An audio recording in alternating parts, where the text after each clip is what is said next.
Rocky takes us to the slums of Philadelphia.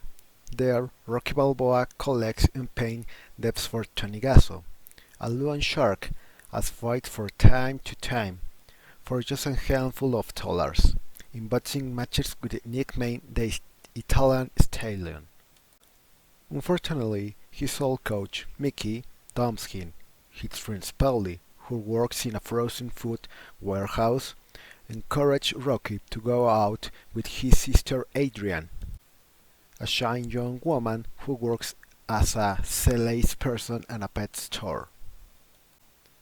When Rocky starts dating Adrian, we see who is the real Rocky.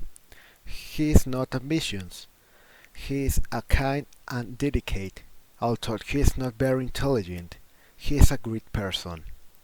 As the time progresses, we see who the relationship between Adrian and Paulie is.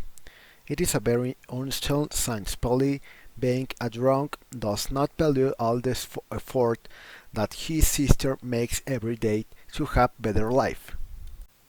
During that time, Apollo Creed, the boxing world champions in the heavyweight category, will look for a new opponent to return to fight for the title, and the choice of him will be Rocky.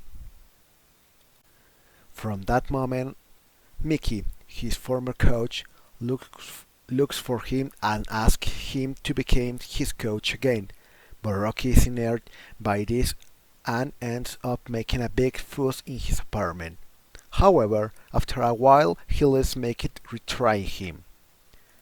His training is hard, and here we can find several historical moments in the history of the cinema that these films has left.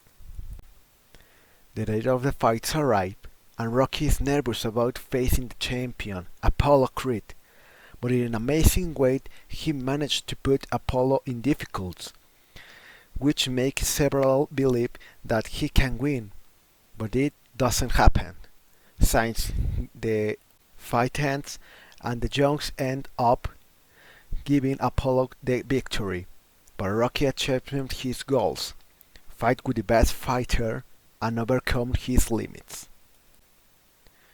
In short, I consider this film so emotional and so epical to life that I would almost risk saying that it's like one of those stories that are read to us from an early age, to instill in us good habits and behaviors such as sport, improvement, and achievement, monument in order to prepare ourselves in life for both the good and the bad.